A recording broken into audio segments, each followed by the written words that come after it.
निर्गुण निराकार असणार साक्षात परब्रह्म, परंतु निर्गुण निराकार आरंभ करतात. परंतु ही कथा केली आहे आम्हाला तिचं दर्शन.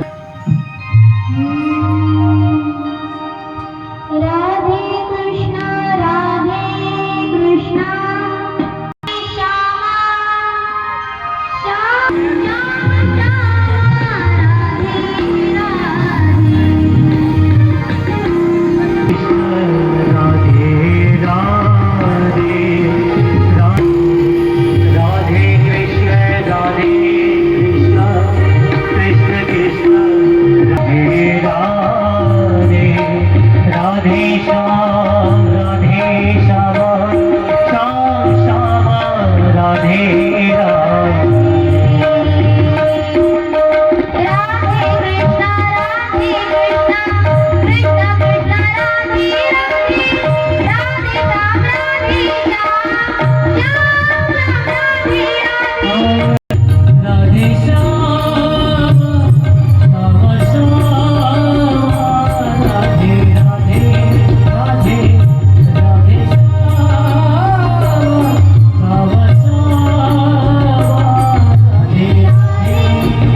एकदाचा प्रसंग.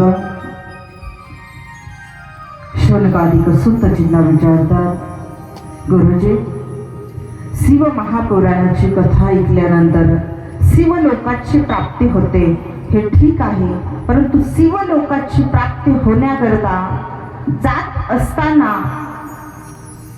त्या देव व्रताने त्या ब्राह्मणाने कमीत कमी शिवपुराण ऐकलं होतं. परंतु या सृष्टी चक्रामध्ये असेही काही अधम लोक आहेत. या सृष्टी चक्रावरती काही लोक दुराचारी आहेत, कुटील पापकर्मी आहेत, स्वैराचाराने वागणारे स्त्रिया आहेत आणि ज्या कधीही सत्संग ही करत नाहीत. अशा लोकांचा उद्धार शिव महापुराणाने होईल का? या प्रश्नावरती दिव्यमय चरित्राला सुरुवात होते. ती मध्ये बिंदूला, हे बिंदुक एक ब्राह्मण आहे आणि त्याची पत्नी असणारी चंचुला. बिंदुक हा ब्राह्मण अगदी पहिला ब्राह्मण होता. तो वेश्याच्या घरी जायचा, पण हा ब्राह्मण आहे ना, हा असा करत नव्हता. हा ब्राह्मण आहे, हा अनेक वेशाच्या सोबत फिरायचा, परंतु घरी यायचा. एके दिवशी याच्या धर्मपत्नीला लक्षात आलं, तिचं नाव चंचुला. आणि काय आता अशा कथाही सांगावं लागतात. या चंचुलाने ही तिचं जीवन चालू केलं. तीही स्वैराचाराने वागू लागली. हाही स्वैराचाराने वागतोय, चंचुला ही स्वैराचाराने वागते. या कथा शिव महापुराणामधल्या अगदी सांगण्यासाठी पण लज्जित होतं माणूस, अशा कथा शिव महापुराणामध्ये आलेल्या आहेत. चंचूला अगदी स्वैराचाराने वागू लागली. पती बिंदुक तोही स्वैराचाराने वागत होता. एके दिवशी बिंदुकच्या लक्षात आलं की त्याची पत्नी असणारी चंचूला ती परपुरुषाशी रत आहे आणि त्याने तिला दंड केला, तिला ताडण केलं आणि तिने सांगितलं तू तर स्वैराचाराने वागतो ना. दोघा जणांनी म्हटले भांडण नाही करायचे, आपसात मिटवून घ्यायचं. दोघा जणांनी घरी मिटवलं. काय मिटवलं? तू तुझा स्वैराचार कर, परंतु तू जे द्रव्य आणशील त्या परपुरुषाकडून ते मला दे आणि मग मी ते द्रव्य माझ्या स्वैराचाराकरता व्यथित करल. ठरल्याप्रमाणे जीवन चालू आहे, स्वैराचाराने वागताय. परंतु या पापी असणाऱ्या बिंदुकचा अकाली मृत्यू आला. तो अचानक मरून गेला.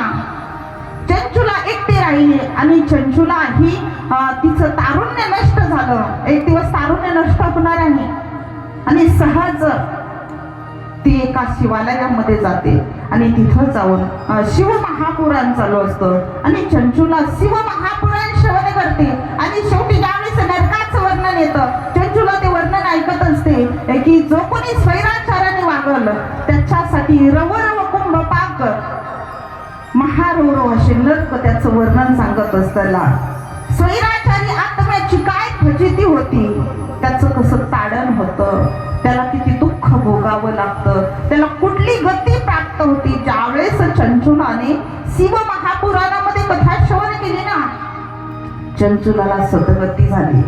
चंचुला ज्या पुराण बाबाकडून हे पुराण श्रवण करत होती शिव महापुराणाचं, त्या ठिकाणी जाते चंचुला आणि त्या शिव महापुराणकर त्या बाबांना सांगते, बाबा अहो ज्या स्वैराचारी स्त्रीसाठी आणि स्वैराचारी पुरुषासाठी शिव महापुराणामध्ये वर्णन आले ना, ती दुसरी तिसरी कोणी नाही, मी आहे. माझ्याकडून हे पाप घडलेलं आहे. ज्यावेळेस चंचुला त्या पुराणिक बाबाकडे जाते, पुराणिक बाबा सल्ला देतात, हे बघ चंचुला, तू जरी तुझ्याकडून झालेलं पाप कर्म या ठिकाणी व्यक्त केलंस आणि शिव महापुराण ऐकल्याच्या नंतर तुझ्या अंतःकरणाला प्रायश्चित्त करण्याची एक दिशा आली. प्रायश्चित्त करावं असं तुला वाटलं ना आणि तू प्रायश्चित्त केलं, इथं तुझं अर्ध पाप कमी झालं, सगळं नाही अर्ध पाप. आणि तू शिव महापुराण ऐकलंस, तू एक कर, उरलेल्या आयुष्यामध्ये तू शिव महापुराणाची सेवा कर, शिव महापुराण श्रवण कर, त्याच्यामध्ये सांगितलेले विधी नियमाचे पालन कर. आणि चंचुलाला सद्गती प्राप्त झाली. चंचुला मात्र यानंतरचं तिचं जे जीवन आहे शिव महापुराणाला अर्पण केलं आणि शिव महापुराणाची सेवा करत असताना, भगवान शिवांची भक्ती करत असताना उरलेल्या आयुष्यामध्ये जसा अजामेळ, ज्यावेळेस अजामेळाला कळतं ना की आता मात्र माझे प्राण राहिलेले आहेत, यमदूताकडून देवदूताने अजामेळाचे प्राण माघारी आणले. कारण अजामेळाने शेवटी देवाचं नाव घेतलं. उरलेल्या आयुष्यात त्यांनी जशी आपली गती प्राप्त करून घेतली, चंचुलाने ही आपली गती तीच प्राप्त करून घेतली. आणि चंचुलाने शिवतत्वाचं पूजन केल्यामुळं उरलेल्या आयुष्यामध्ये चंचुलाचे हे देह उत्क्रमण होतात आणि चंचुलाला दुसरा जन्म. चंचुला मात्र या ठिकाणावरून गेल्याच्या नंतर शिवलोकाला जाते. बरं, शिवलोकालाही जात नाही, ती देवी पार्वतीच्या स्वरूपात प्राप्त होती आणि देवी पार्वतीची जया नावाची दासी म्हणून हे चंचुला देवी पार्वती सोबत राहते. फक्त काय केलं, शेवटी तिने सद्गती प्राप्त करून भगवान शिवांची भक्ती केली, त्यामुळे तिला शिवलोकाची प्राप्ती झाली. पार्वती स्वरूपाला गेली. पार्वतीची अगदी जवळची सखी म्हणून दासी जया नावाची दासी, अगदी प्राणप्रिय, अगदी सख्यत्व मैत्रित्व दोघींचं झालेलं. आणि जया नावाची दासी एके दिवशी आईसाहेब पार्वतीच्या समोर गेली आणि सहज चेहरा खिन्न होता. आईसाहेबांनी विचारलं, तू माझी सखी आहे, प्राणप्रिय आहेस आणि तू अशी नाराज का दिसते? चंचुला जया नावाच्या दासीमध्ये असताना जया बोलते, माहिती नाही देवी आईसाहेब, माझा पती हे फार दुराक्रम करत होता हो. आणि यामध्ये सखी असल्यामुळं किंवा आई साहेबांचं अंतकरण जया नावाच्या दासीशी अगदी सद्गरीत झालेलं होतं. कधी कधी आपल्या जवळचे लोक एवढे आपल्या मनामध्ये बसतात ना, लोकच नाही हो, एखादा पशु असू द्या, पशु हे आपल्या अंतकरणामध्ये एवढा आपण एखादा कुत्रा असो, काही कुठलाही पशु असू दे, आपल्या दारामध्ये जर आपण त्याचं संगोपन केलं ना, तर आपलं बऱ्याचशा भावना त्याला कळतात, त्याच्या भावनाही आपल्याला कळतात. असं बऱ्याचशा वेळेस होतं बरं का. या पशुशी सहज जोडल्या पाहिजे, तर त्याच्याही भावना आपल्याला कळल्या पाहिजे. तर पण भावना जोडत असताना समोर त्याची पात्रता पाहिली पाहिजे. असं म्हणतात, त्या सिंगाच्या जनावरावर कधी विश्वास ठेवायचा नाही, ज्यांचे लांब नख आहेत त्यांच्यावरही विश्वास ठेवायचा नाही, एखाद्या भरलेल्या नदी पात्रावर कधी विश्वास ठेवायचा नाही. कारण सिंगाचं जनावर कधी मारू शकतं, नखाचं जनावर कधीही नखवर पडू शकतं, नदीमध्ये कधी जायचं नाही. असे बरेच काही धर्मशास्त्र सांगतात की त्यांच्यापासून सावध राहा. असे आपल्या भावना जोडत असताना आपण सावध राहिलं पाहिजे.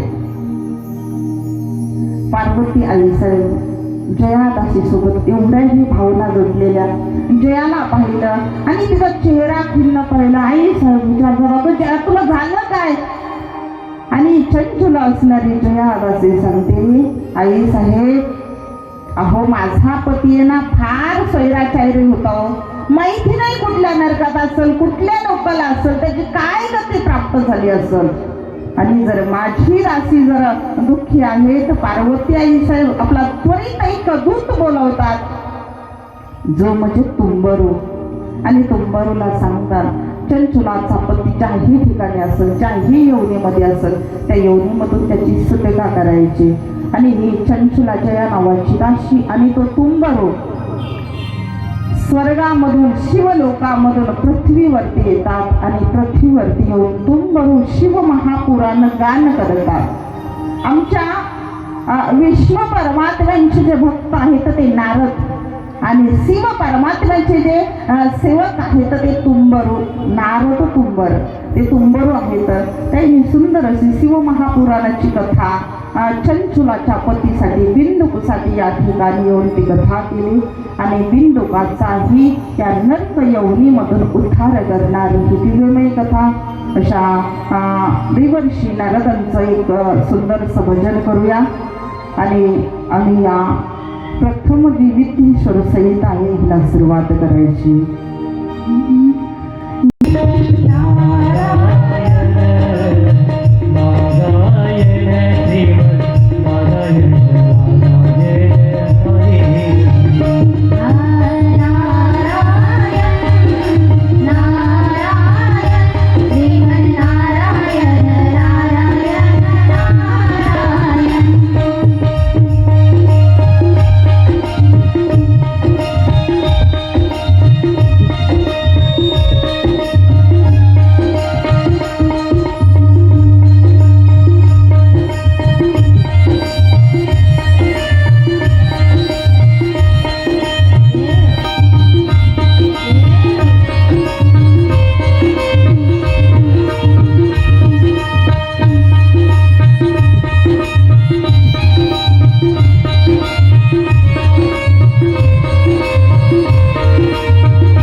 संहिता आमच्या श्रीमद भागवतामध्ये 12 स्कंद आहेत, 18,000 श्लोक आहेत. शिवमहापुराणामध्ये 24,000 श्लोक आलेले आहेत आणि संहिता आलेल्या आहेत. 7 संहिता आहेत. त्यामधली पहिली संहिता सुरुवात करत आहोत, जिचं नाव विद्येश्वर संहिता आहे. दुसऱ्या संहितेचं दर्शन करत असताना रुद्र संहिता, तिसरी आहे शतरुद्र संहिता, कोटिरुद्र संहिता, चौथ्या क्रमांकाची उमा संहिता, कैलास संहिता आणि वायू संहिता, अशा वेगवेगळ्या संहिता आहेत. त्यामधील आम्ही विद्येश्वर संहितेचं दर्शन करत असताना या विद्येश्वर संहितेमध्ये आम्ही आता जो दिव्यमय संवाद ऐकला, व्यासजी महाराजांना त्यांच्या सनिकाधिकांकडून जे प्राप्त झालेले सुत महोदय सनिकाधिकाला ऐकवतात. 5 दर्शन या ठिकाणी करतात आणि विचारत होते की देव परब्रह्म असणारा निर्गुण स्वरूपाने या भूतलावरती, या चराचरावरती कसा प्रगट झाला. निर्गुण निराकार जो की आम्ही त्याला लिंग पूजा करत असतो. लिंग पूजा ही अनेक प्रकारची आहे, ती आपल्याला नंतर दर्शन करायचे. गुरुलिंग आहे, अचल लिंग आहे, चललिंग आहे.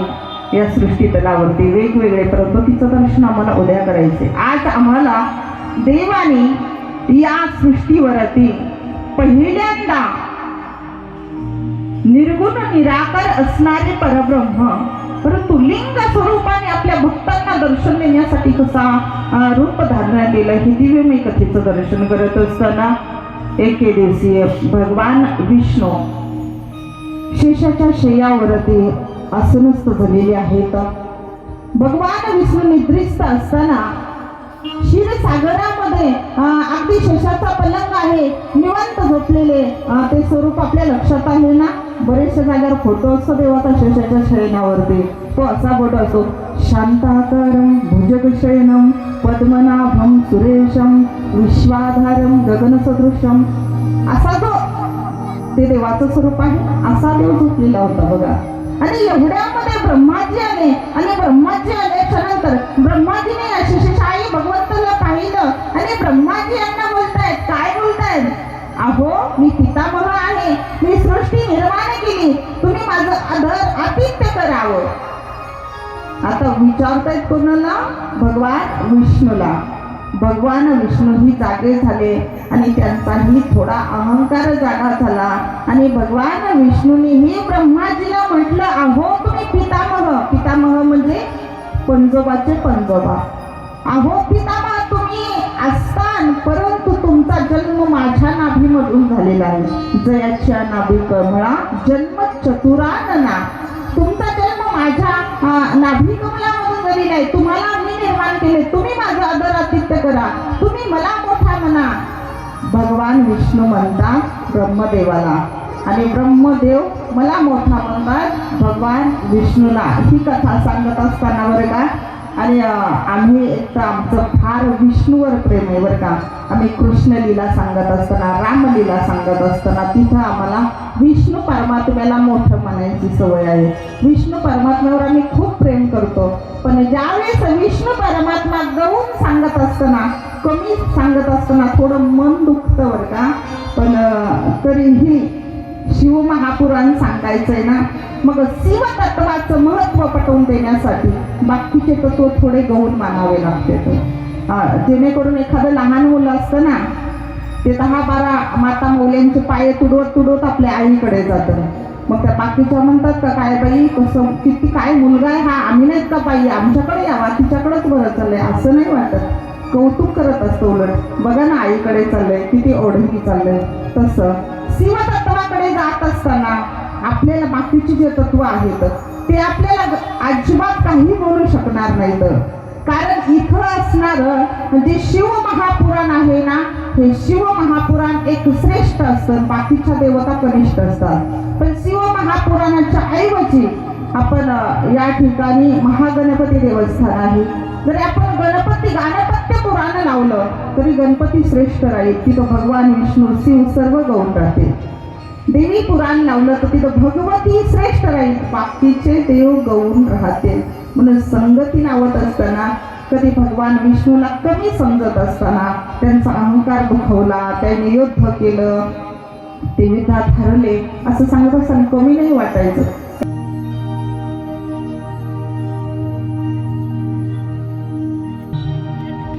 गोविंद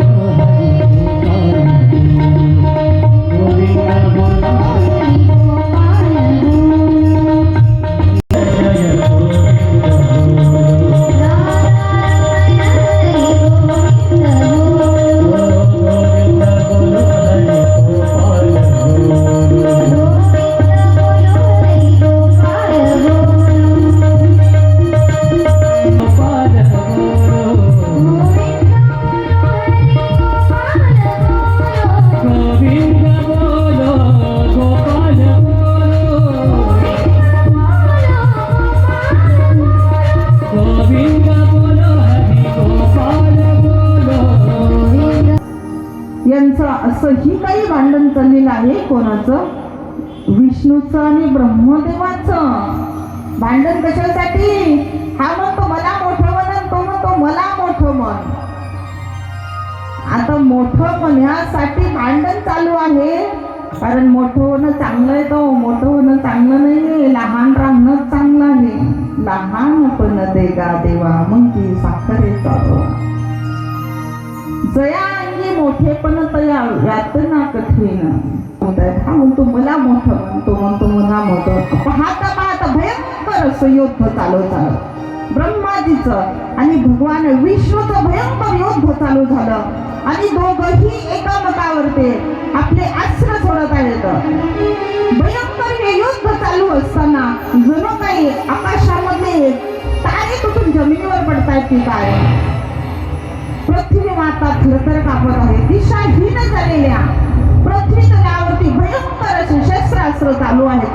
ब्रह्माजीने विष्णूवरती आणि विष्णूजीने ब्रह्मावरती. आणि ज्यावेळेस हे अस्त्र आपसात लागायचे, वीज बडबडते की काय, भयंकर असे आवाज चालले. जो स्तंभ प्राप्त होतो ते अस्त्र सोडतात ब्रह्माजी आणि विष्णूजी. परंतु त्या ज्योतिर्मय दिव्य स्तंभावरती त्या दोघांच्या मध्ये जे स्तंभ आहे ना हे दिव्य, त्या स्तंभापर्यंत आल्यावर त्यांची शक्तीच नष्ट होऊन जाते. ते कार्यकारी होतच नाहीये. आज किती हे अस्त्र सोडतायत परंतु ते कार्यकारी होत नाही. अगदी ते सशक्त नाहीतच, अगदी अशक्त झालेले आहेत. एखादा माणसाच्या शरीरामधून प्राण गेल्याच्या नंतर त्याचं ते पार्थिव असं दिसत असतं की पहिलं जसं होतं तसं, परंतु ते काही सक्रिय असतं का? काहीच नाही, निर्जीव असतं. त्याच्यासाठी आपले अस्त्र आणि आपली शक्ती काम करत नाही. बघूया तरी काय आहे. आणि समोर येऊन पाहताय तर ते ज्योतिर्मयी दिव्य असा तो स्तंभ. दोघं जण येडे घालतात लक्षात येत नाही. दोघांनी ठरवलं, कोणी? ब्रह्मदेवानी आणि भगवान विष्णूने. या दिव्यमय स्तंभाचा आपल्याला अंतही पाहायचा आहे आणि याचा वरती जो ऊर्ध्व दिशेला काय आहे हेही पाहायचं. दोघांनी ठरवलं. ब्रह्मदेवाने हंस रूप धारण केलं आणि त्या ज्योतिर्मय दिव्य स्तंभाचा ऊर्ध्व गती म्हणजे वरच्या दिशेला कुठपर्यंत गेले शोध लावायचा आहे ना. हंस झाले आणि वरती शोध लावत होते. भगवान विष्णू वराह अवतार धारण केला. आणि आपल्याला माहिती आहे वराह ज्याच्या नाकावरती दात असतो, जमीन कुरतडले आणि खाली पाताळापर्यंत शोध करतायत. त्या दिव्यमय ज्योतिर्स्तंभाचा शोध लागला नाही. कारण देवाचा शोध लागण्याकरता येथे मन पवन पांगुळले. मन देखील त्या ठिकाणी पांगळ होतं. असं म्हणतात, रतिवीन मावळले रवी शशी. जिथं रात्र आल्या वाचून रवी आणि शशी सूर्यचंद्रही मावळून जातात. आता शोध लावू असं म्हटलं ना तर आम्ही तर्काने नाही लावू शकत. आम्ही जर सांगितलं ना आमच्याकडे खूप असं द्रव्य आहे आणि आम्ही या द्रव्याच्या जीवावरती, लक्ष्मीच्या जीवावरती आम्ही त्याचा शोध नाही लावू शकत. आम्ही म्हटलं ना आम्हाला फार सुंदर नरदेह दिलेला आहे, इंद्रिय सक्षम आहेत, आम्ही स्वतःच्या भावबळाने त्या देवा नाही जाऊ शकत. भाव लागतो. भावेन देव कलये नरेंद्र धनान कांता कप्तेन शत्रू सत्तेन मत पुत्र वशमान या. तसं भावी न देव जर घ्यायचं असेल ना तर भाव लागतो आमच्या मनात. भाव प्रमाणे याचा मी नाही शोध लावू शकत. परंतु ऊर्ध्वगतीला जो हंस रूपी ब्रह्मदेव होते ना, त्या ब्रह्मदेवाला वाटलं, तेही खूप फिरले त्यांनाही शोध लागला नाही. परंतु मनामध्ये एक असा संकल्प आला की काय विष्णू तर खाली आहे ना, मी सांगत नाही विष्णूला मला शोध लागला. खोटं बोलले हो ब्रह्माजी. आले मधूनच माघारी. येत असताना एक केतकीचं फुलं आहे, त्यालाही घेतलं सोबत. त्यालाही आपल्यासोबत खोटं बोलायला सहभागी केलं. लाल कलरचं केतकीचं फुलं होतं आणि गोमाता होती. दोघं साक्षीदार घेतले आणि आले हंसरूपी परमात्मा. आणि विष्णूला सांगून दिलं, तुम्हाला शोध नाही लागला, मला शोध लागला. मी या दिव्यमय ज्योतिर्स्तंभाचा शोध लावला. आणि त्यांना काय करायचं होतं, खोटं बोलून मला मोठं म्हणा ना. भांडण यासाठीच लागलं होतं ना, दोघांमध्ये मोठं कोण. आता मी या ज्योतिर्मय स्तंभाचा शोध लावला म्हणजे मी मोठा झालो, हे खरं करण्याकरता ब्रह्माजी खोटं बोलले. आणि ब्रह्माजी येतात आणि सांगतात, दिव्यमय ज्योतिर्स्तंभाचा मी शोध लावला, हे केतकीचं फुलं आणि ही गोमाता. भगवान विष्णू म्हणले मला शोध नाही लागला. ब्रह्मा म्हणे खरं बोलले, मला नाही शोध लागला. ब्रह्माजी खोटं बोलले, पण खोटं बोलल्यामुळं त्याच ज्योतिर्मय स्तंभामधून साक्षात भगवान सांब सदाशिव प्रगट होतात. आणि सांब सदाशिव प्रगट झाले. ब्रह्माजीला 5 मुंडके होते, पहिले 5. दुसऱ्यांदा शापही दिला, ब्रह्माजी खोटे बोललात, तुम्हाला माझा अंत कळाला नाही, तुम्ही मला ओळखलं नाही, आणि तुम्ही तुमचं नाव मोठं करण्यासाठी तुम्ही इथं जे खोटं बोललात ना, तर या सृष्टीवरती तुमचं मंदिरच होणार नाही. ब्रह्माजीला शाप दिला. ब्रह्माजीला 4च सिर राहिले. आणि त्या केतकीच्या फुलाला सांगितलं, हे बघ, तू माझ्या पूजेमध्ये कधीच तुला सहभाग नाही. आजपासून तू माझ्या पूजेमध्ये तेजनीय आहे. तेव्हापासून लाल कलरचं केतकीचं फूल देवाच्या पूजेत चालत नाही. ते दुसरं असतंय ना, ते कुठल्या झाडाचं असतंय, ते लाल कलरचं कुठलं झाड असतंय ते, हा जास्वंद. ते जास्वंद आहे, केतकी नाही आहे ते. परंतु ते केतकी सारखं दिसतं, सादृश्य भावे हे चालतं. म्हणून लाल फुल नाही व्हायचं. केतकीच्या फुलाला सांगितलं, तू तेजनी आहे. गोमातेला सांगितलं, तू ज्या मुखाने खोटं बोलली ना, तुझ्या अंगात जरी 33 कोटी देवता असतात, तुझ्या सर्व अंगाचं दर्शन केल्याच्या नंतर भक्त पुनीत पावन होते. परंतु तू ज्या मुखाने खोटं बोलली ना, तुला ते मुख विष्ठा खावी लागेल. गोमाता मुखाने विष्ठा खाते. दोघांनाही शाप दिला. आणि ब्रह्माजीला मात्र त्याचं मंदिर सृष्टीवरती कोठेही ब्रह्माजीचं मंदिर नाही, किंवा ब्रह्माजीची पूजा होत नाही, ब्रह्माजी खोटं बोलल्यामुळं. आणि भगवान शिवतत्व तेव्हापासून लिंग या स्वरूपाने आपल्या भक्तांना दर्शन देण्याकरता तेव्हापासून या सृष्टी तलावरती आलेलं आहे.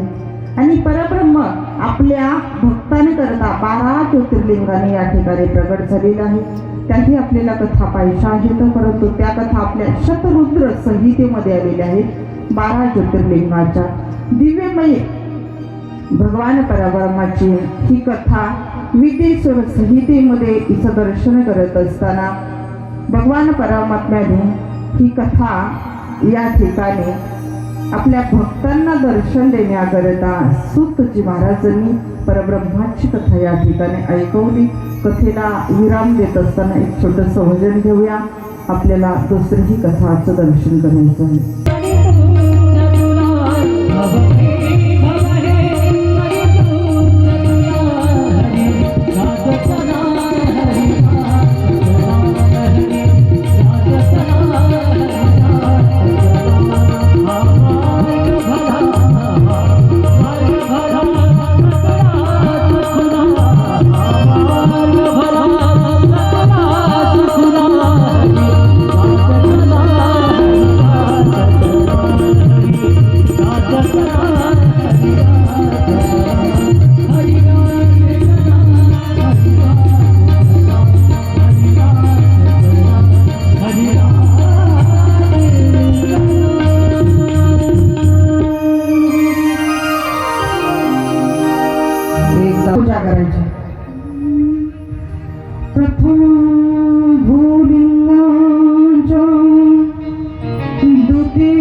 आयुष्यात उरलेल्या आयुष्यात त्याची पूजा करायची. प्रथम जे लिंग आहे ना ते स्वयंभू लिंग आहे.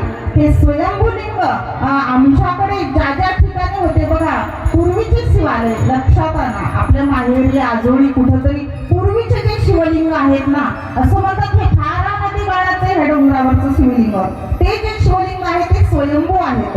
आणि या स्वयंभू शिवलिंगाच्या त्या ठिकाणची जागा साक्षात क्षेत्र तो होते. क्षेत्राविषयी मला तुम्हाला सांगायचं तर नंतर सांगू. साक्षात क्षेत्र तो भूमी येते जिथं स्वयंभू शिवलिंग असत. आणि एखादं शिवलिंग आमच्या ऋषीमुनीने स्थापन केलेलं असेल ना, त्याच्यापासून 10,000 हातापर्यंतची भूमी क्षेत्रत्व येतं ऋषीमुनींनी सिद्ध केलेली. आणि एखादं शिवलिंग जर आम्ही त्या ठिकाणी स्थापन केलं असेल तर त्या ठिकाणची 100 फुटावरची जागा क्षेत्रत्व येते.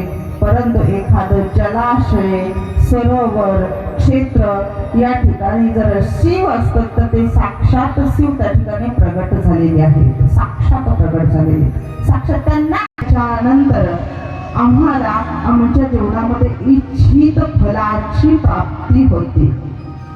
असं शिवलिंग जिथं असं तिथं त्याचं दर्शन केलं पाहिजे. ते स्वयंभू शिवलिंग आहे. दुसरं आहे चर शिवलिंग. चर शिवलिंग आमच्या प्रत्येकाच्या जीवनामध्ये आमच्या देवघरामध्ये असतं.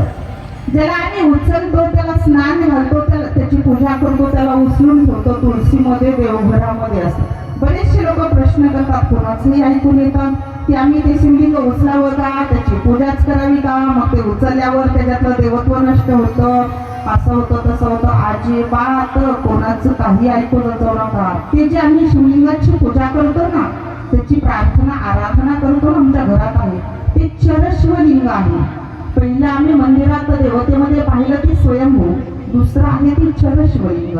आणि हे चर शिवलिंग आहे. या शिवलिंगाची ही आम्ही आमच्या अंतकरणापासून पूजा केली. त्या शिवजींच्या समोर आम्ही धनस्थ बसलो, आसनस्थ बसलो, सुंदर प्रकारे आसन टाकलं, सरोवरावरती स्नान करून आलो. सोमवारासारखं व्रत असेल नाही तर की जे स्वयंभू शिवलिंगामध्ये जे सामर्थ्य आहे की आपल्या इच्छित वस्तूची प्राप्ती करून देण्याकरता. आता जास्त मी अंधश्रद्धेच्या पाठीचर म्हणजे उचलणारे पिंड, ठेवणारे पिंड, ह्याही पिंडीचं आम्ही षडोपचार पूजा केली पाहिजे. कधीतरी शिव तत्व हे तत्व रूपाने पाहिलं पाहिजे. पहिल्या संहितेमध्ये सांगू शकतो, पण लोकही पाहिजेत ना. पण आता असा काही समाज तयार झालाय ना, बस त्या माणसांचे फार मोठे उपकार आहेत. ज्यांनी शिवतत्व सर्वांच्या मनामध्ये जागं केलं, शिवतत्वाविषयी प्रेम करायला शिकवलं.